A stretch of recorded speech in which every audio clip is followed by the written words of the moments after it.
public pool nga yung mga dumaan sa pagsusuri sa dumi at bumagsak. Pero mantakin mo naman kasi, Joel, di ba? Yung ilang mga gumagamit ng pool, ni hindi man lamang, hindi naman nasusunod Actually, yung iba. hindi sila nagbabanlaw bago sila lumusong. Tapos, ginagawa nila CR. Di ba kaya nga yung ibang swimming pool, may mga required na swimming attire, di ba? Yak talaga, yak. Baka nakapantalong ka, nakamaong ka, lulusong ka, di ba? Yak. Yak talaga. Yung tubig din na gamit sa mga paliguang yan, tuwing kailan kaya pinapalitan yan? Oo nga parang kailan ba dapat pinapalitan? At para makipagbalitaktakan sa atin ngayong umaga, makakasama natin si Miss Jennifer Lim, ang manager ng Water Lab Incorporated na siyang sumuri sa mga tubig. Magandang umaga sa Jennifer. Magandang umaga po sa inyo at saka sa mga nanonood po ng Kapet Balita. Kapet Balita, yung kape mo kasamang tubig. Kasama rin natin ngayong umaga si Miss Ethel Ramos, ang medical technologist mula sa Water Lab Incorporated. Magandang umaga sa iyo. Magandang umaga Ethel. rin po. Ethel, nasa video kanina. Siguro, Si Jennifer muna, meron siyang gustong i-correct, meron pang gustong sabihin, linawin. Okay. Opo, kasi yung pinakita po na standard na hanggang 200, sa HPC po, o heterotrophic plate count, o yun po yung bilang ng colony ng bacteria na sa tubig. Dapat po, nakalagay po doon hanggang 200, pero dapat po yun hanggang 500 po. Hanggang 500. Hanggang 500 po. Hanggang 500. Pero gusto ko malaman, ang Water Lab, how long have you been in the business?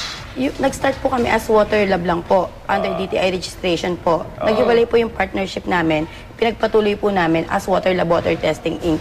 Na lumabas po yung accreditation namin ulit. Ito pong January. Pero ilang taon na kayo sa Bali po, negosyo? yung sa water testing po, mga 14 years na po. Kasi nag-start po ako sa ibang laboratory na rin. Kasi tinatanong ko yan, Susan, dahil ang City Hall ng Maynila ay ayaw magbigay na komento dahil gusto daw nilang alamin muna yung kredibilidad nung testing. Nung nagsuri. Di sana sila nagpasuri. Ayun nga Bakit siguro kailangan pa nilang alamin kung sino nagpasuri? Di sila magpasuri. Natura, 14 years na pala sila. Ano lang yan common sense. Yung swimming pool, public swimming pool, sabi niyo, huwag maligo sa Manila Bay. O sumunod yung mga kababayan natin. Doon nagpunta. Doon nagpuntahan. Sa tingin mo, hindi dudumi yun? Common sense lang naman yan di ba? Di ba, Ethel? Opo, talagang common sense kung isipin niyo. Bakit ngayon, questionin mo kung ano tawag dito, kung credible. Credible daw. Kung hindi pala kayo naniniwala, di kumuha kayo ng sarili, kayo magpasuri. Pero ang isang sigurado dyan, madumi yung tubig na yan, dahil pinapaliguan yan Take note, umaga ang nagpa-test po niyan, GMA7, tsaka ang Water Lab. At paano kayo kumuha ng water sample na sinuri niya? Bali po, kumuha kami ng water sample on the spot dun sa pool habang may mga naliligo na tao. Yung kasagsagan po. Naliligo. Actually, second session na sila. So, oras?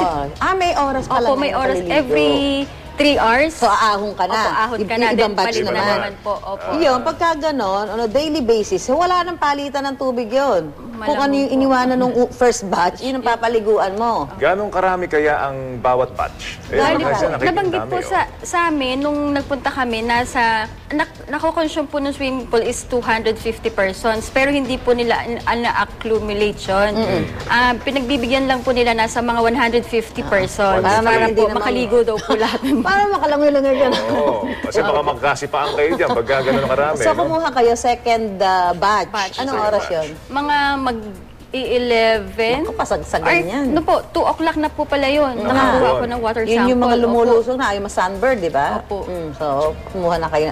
Naku, ang dami na nun. Nakailang tao na yun. Tsaka Susan, yun nga po yung natanong ko sa inyo kanina kung pwedeng banggitin. Kasi nabanggit daw po nung namamahalayat sa pool na kay Sir Steve, na once a year po sila nagpapalit ng tubig. Once a year daw po nagpapalit sila ng tubig. Ano ba, Ethel, pwede ba yan? Ilan ba dapat, gaano ba kadalas dapat pinapalitan ng Kasi tubig? kaya nga kinukulo rin niya para yung pag ginagawa nila. Pero dapat ilang beses pinapalitan yung talagang totally i-drain mo. Papalitan mo ng bagong Bali tubig. po regarding sa maintenance, sa pagpapalit ng tubig sa pool, hindi po namin siya Pero ano yung ideal? Pero nabanggit po doon kanina is at least twice a month. Twice a month. Depende So, sa every 2 weeks. Sa nabanggit kanina. Kasi nga naman, kita mo naman, Joel, yung dami na naliligo. Tsaka po kung sakasakali po na hindi laging pinapalitan, sabi kung nagpi-filter po sila tsaka nagko-chlorinate, ang tanong po kasi nasusunod po dyan, kung gaano po kadalas, nagpapalit naman po ng filter. Yung filter. Para malinis yung tubig. Para pong sa water refilling station po, kahit madumi po yung tubig, pag finilter po nila, syempre po ang susunod na tanong, kung gaano po nila kadalas pinapalitan yung filter at kung anong filter po yung ipinapalit. Oo. Para naman may saysay ang paglilinis. Paano ba malalaman kung may filter ang isang swimming pool? Kasi mahirap pong sabihin nyo, kasi para pong isang tubig, parang visibly clear. Hindi po natin makikita. Unless meron po tayong makit o kaya analysis po sa isang laboratorio para masabi po natin yung mga pagkakaiba. Teka, so nung sinuri nyo, Ethel, talagang nakita nyo kaagad na talagang may contaminated din siya ng coliform? Nung contaminated din po siya ng coliform groups. Nung pinuntahan po namin siya ni Sir Steve, actually yung characteristic ng tubig is hindi na siya clear. Malabo na. Oo, nasa session na nga po ng ilang session na po yung nakaraan na naligo. Mga pangatlong session ka na, no? Sinasabi ni Ethel na si Steve Dailisan po yun, Yung si Steve Dailisan, no? Bali po, Kaya sumama sa'yo si Steve. marami rin naman pong possible cause ng contamination. Hindi lang naman po dun sa mga naliligong tao ang Ano ba? possible Ano cause ba? ng mga contamination. Nga po, nabanggit ni Ma'am Jen tungkol din po sa filter, then yung way ng disiplina ng tao kung paano sila maligo. Paano nga kung ganyan kadami nga kasi yung naliligo? Paano ka naman mag-i-impose ng discipline dyan? Interesado ako malaman sana, pagka ba, kasi syempre, matay mo masabihan na bawal umihi sa swimming pool. Di ba? Yung iba nag-enjoy, ayaw na umahon, dito Hindi, na. saka tinatamad pumunta sa Oo, CR. ayaw mag-CR. O kaya, may problema tayo doon sa facilities ng CR, kaya doon na lang sila sa swimming pool gumagamit. No? Pero, Minsan po malayo. ayun. malayo yung pero CR. gusto ko malalaman ba natin na isang tao na umiihi sa swimming pool? Hindi. Una po, basa po siya. Basa din po yung Hindi, ihi. wala ba tayong chemical? Kasi minapanood ako sa pelikula no? Pelikula yata ng comedy film yon na talagang nung umihi siya, naging blue yung paligid niya. Syempre, So lahat ng tao lumayo sa kanya, no? Kasi movie yun, movie. Kaya So may effects. wala ba tayong ganun na... Makit po. o kaya, yung... Para madedetect? Oo, yung chlorine. Haluan natin ng isang chemical na pwedeng, alam mo yung pagka umihi siya, uy, umiihi, oh! Pero wala po Nakakahiya, di ba? yung kit pang detect ng weaving. Saka Dito parang, po sa atin. para hindi naman sila naka 1:1 na bantay dyan eh. Grabe, Basta oh. para malaman mo umihi, kung ikaw yung katabi, biglang uminit pa ng kaunti yung tubig sa tabi mo. Yun. Lumayo ka na pagka umiinit, ano? Kung mainit po yung panahon, hindi po madedetermine kung mainit po talaga Hindi, iba yung temperatura init sa ng ilalim pool. na umihi siya, di ba? Ang Andyan pagkasaka po sa nakita tabi mong nito. gumanon. O kaya, pagka kumulo yung tubig sa tabi, nako, may ginawang masama yun, pagka gano'n. So ano yung ano niyan? Halimbawa, Ethel, Jennifer, nakainom ka ng tubig na yan na sinasabi niyo contaminated nga ng coliform. Ako, talagang pupusta ako dyan eh. May mga umiihi dyan eh, di ba? Oo Pupusta naman. ako dyan eh. Oo naman. Ano yung ano no, kung sakali makainom ka? Kasi di ba pag naliligo tayo, talaga nangyayari naman. Nakakainom tayo minsan, Opo. lalo na yung mga bata. Opo, kasi po ang magiging sagot po dyan, yung posible po niyang maging sakit, number 1 po yun, yung diarrhea nga po. Pero kasi po ang magiging sagot, ang dami namang naliligo, hindi naman po talaga sila napupunta sa ospital na parang may epidemya. Kasi nga po, depende rin po yun sa resistance ng katawan ng tao. Kung yun nga po naliligo sa Manila Bay, hindi naman po sila basta nagkakasakit. Kasi nga po, babalik at babalik po dun sa kung gaano po kalakas yung resistensya po nung tao pong makakainom. Pero sinasabi nga nila, baka daw mas madumi ang tubig sa pool dahil stagnant yung tubig. Hindi niya. siya, wala siyang, ano, Hindi hindi siya umaagos, umaagos. eh. Oo. Pwede ba yung Pwede ba ganun yun? yun, Jennifer? Yun nga po, gaya po nasabi po na na-interview nga po ni Sir Steve na once a year po sila nagpapalit ng tubig, nagfi-filter lang po sila. Yun nga po, kung nagfi-filter, makakatulong po yun, tsaka nagko-chlorinate. Totoo naman pong malaking bagay ang chlorine sa pagpatay po ng bakterya. Labo ng tubig. Kaya lang kahit- po kasi, ang tanong po kasi dyan, kung gaano po yung ina-apply na chlorine sa dami ng tubig at kung gaano po Kaya kadalas. yun nila, kung may measurement, may level po. Kasi ang chlorine po, pang-disinfect po siya, pero depende po kung pang drinking water, pang disinfect po ba. Depende kung saan po gagamitin yung amount po ng chlorine Kung sa dami po ng Kasi pagka pag-a-applyan. nasobrahan ka ng chlorine, masama naman sa balat. Ano yun, mangyayari ba pagka nasobrahan? Too much na chlorine po, yun nga po, bukod sa irritating sa mata, sa balat, nakaka-cancerous din po, tsaka may study po na nagtitrigger din po ng asthma. Naisip ko tuloy yung sinabi mo too much chlorine, bigla iba yung naisip ko, too much love can kill you. Anything in too much po, di ba po? Talaga.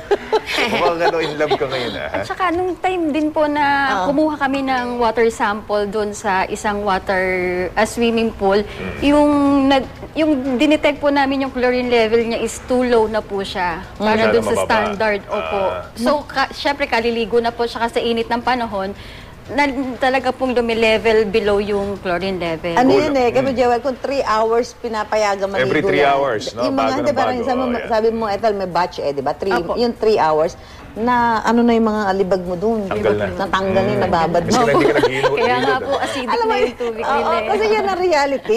Hindi naman tayo nagpapakaparo. Kaya ang problema dyan, mababa nga yung chlorine level, tapos mataas pa yung dami ng mga Yung tao contaminants, naliligo. oo. Talagang dadami Sobrang ang init pa bakterya, po no? ng panahon. Oo, lalo na magtatribe ang bakterya dyan. Eh, yung iba dyan, sabi nga, huwag ka daw lumusong dyan kapag ka ikaw bagong galing sa CR, di ba? Tama Paano po. mo yan ba naman sa dami niyan, maiisa-isa, ay, nag-CR ka ba? Galing ka ba sa CR? Hindi mo na magaganon yan, di ba? So, ang pinakamagandang magagawa na lang yan, ng mga namamahala, yung pagmumonitor nila sa water. Tsaka proper maintenance. No? Opo. Yun lang. Di ba, Jennifer? Opo. Ang pwede po namin add na yun nga po, kung regular po nilang chine-check kahit using do-it-yourself test kit po, mas makikure o maayos po kagad kung ano yung problema, hindi po lalala. Ngayon po kasi dahil tinest po namin yun, nakalagay po sa resulta namin na yung tinetest po namin, yung particular na sample, na kinuha po namin yung particular na oras. Kasi kung sakali po na halimbawa, lumipas na po yung mga araw halimbawa, nag-disinfect sila, nagpalit ng tubig, nag-chlorinate, tapos nagpa-test po sila sa iba, tapos pumasa po sila. Magkaiba na po kasing sample yung pinag-uusapan natin. Halimbawa, bagong chlorine. Tapos first thing in the morning ka kukuha, yung wala pang naliligo, medyo pwedeng malinis pa yun talaga, di ba? Actually, meron po nagpa-test sa aming isang swimming pool na bago sila tumanggap ng guest, nagpa-test muna sila. Siyempre malinis yun. Opo, syempre po malinis yun kasi... Kakoklorin mo pa lang di ba? Kakochlorine, Pero pag kaya kakisulit na lang napaliguan na ng 3 batch na sabihin mo, tagwa 100 na lang per batch, madumi na talaga yan, definitely. Hindi, kasi alam mo yun, yung usual na swimming pool, kung magpalit sila every 2 weeks, no, nagpapalit ng tubig, mas lalo na ito. Public pool to eh. Talagang mas maraming Baka tao kasi ang rito. ibang katwiran nila dyan, kung magpapalit sila, di ba, everyday nga may tao. Yung ang daming tubig niyan, ilang water yon, yung swimming pool na yon. Depende po ganun sa laki talaga. ng pool. Oo nga, di Ganun ba? talaga, So, ibig sabihin yan, parang, baka sabihin, kasi masyadong Expensive yung expensive. oo. Pangalawa, Tapos araw-araw public pa. public ko yan. Ganun talaga. Yung maintenance na lang. Kasi huwag naman parang tinanggal mo sa Manila Bay, dinala mo naman sa may coliform din, di ba? Maintenance talaga. Lesser evil po. Oo, di ba? Sabi nga ni Jennifer, lesser evil, di ba? Kaya lang, syempre, public pool yan, libre yan.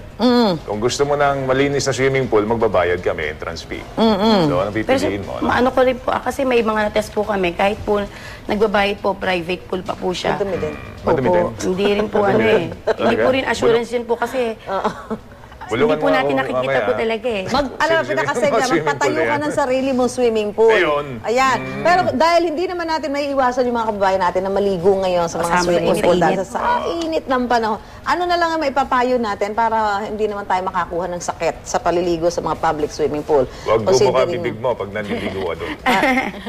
Apo. Bali, ang kauna-unahan po yung disiplina dapat sa sarili. Kahit sabihin hindi alam ng iba na ganon, dapat gawin mo yung tama. Hindi alam na iba na umiihi ka. Gawin mo yung tama. Lalo na po, hindi lang po yung wiwi, yung kagagaling mo lang sa CR, yung kapupupu mo lang, syempre walang sabon doon. Alam mo, kanina, di ba sabi yung may monthly period, yung iba kasi naniniwala, pagka daw naligo naman sila, hindi na raw Nag-stop po. nag-stop daw. Opo. Tama So, po may yun. naliligo pa rin. Opo, meron po. Opo. No, Jennifer, Opo, no. Meron pa rin po. Totoo ba yun? Totoo po yun. Nag-stop ba talaga? Opo, Opo, nag-stop talaga siya. Alam po ni Ma'am Ethel, Natry mo underwater. na? natry niyo na. Natry mo na? Natry ko na. Sa beach. Hindi, okay lang yung dagat naman yun. Hayaan mo na, malaki yung body sa water mo na pupuntahan nun. Pero yung swimming pool, medyo... Opo, hindi ko pa po na-try sa pool, pero sa beach. Wag talaga. Jennifer. Opo. Bali nga po kung maliligo po na hindi po maiwasan dahil summer po talaga ngayon, ayun nga lang po, sa bagay, basta kung sa feeling niyo po, mahina yung katawan niyo ng time na yon. Huwag na. Huwag na. Opo, Huwag na. medyo alanganin po kayo. Kasi Umiwas ka na. mas malamang po na pag lumalabas pa po kayo, yung exposure nyo, kung di kayo makahawa, kayo ang mahawaan. Ganun po. Siyempre po, yung regular na intake ng vitamins, kahit sa naman po kasi, kahit hindi po sa pool, aerobic, maraming type po ng bacteria, nasa tabi lang po yan, lalo na po kung nasa labas. Actually, Opo, lalo na po kung swimming pool at makaka-intake. Although, ang swimming pool po kasi, hindi naman po siya iniinom, pero hindi naman po natin, hindi nga po siya iniinom, pero nakakainom po tayo pagka hindi sinasadya. So itong ganito ba, Ethel, posible ba to na everyday magkaroon sila ng maintenance? Halimbawa, may cut-off naman siguro yan na hindi na sila tatanggap ng mga maliligo na public, di ba? Opo, So may pwede pa nilang magawa yung daily maintenance para lang to make sure na yung tubig the following day na maliligo yung mga kababayan natin, malinis na. Yun po yung dapat talaga, daily maintenance Kaya, nila after kaya. the cut-off. Kaya, Opo, possible. kaya kasi hindi naman po sila nagko-consume the whole day Hindi hanggang naman gabi. 24 hours Opo, hindi naman operation po eh. sila Hindi naman, 24 hindi hours naman eh. po. Kasi public nga po sila, so dapat meron silang limit nga po ng tao at saka ng oras. Oo, Alam yun. mo, pinakamalinis na tubigan na paliguan ay ang dagat. Wag lang Manila Bay. No? Basta walang toxic waste, ha? Oo, yun lang. Oo. Sinusubukan pa po namin kunin ang panig ng Manila City Hall kaugnay sa lumabas na pagsusuri sa ilang mga public swimming pool dyan po sa lungsod ng Maynila. Bukas po ang Kape at Balita sa kanilang pahayag kaugnay po nitong usapin na to. Maraming salamat sa Jennifer Lim. Jennifer, thank you. At si Ethel Ramos, Thank you, thank you. pagkape at balita niyo sa amin ngayong umaga. So yun yung mga pabala natin sa mga maliligo sa swimming pool dahil lahat ng public swimming pool ay pwedeng madumi ng tubig, di ba? tubig. Kasi ay, public nga eh.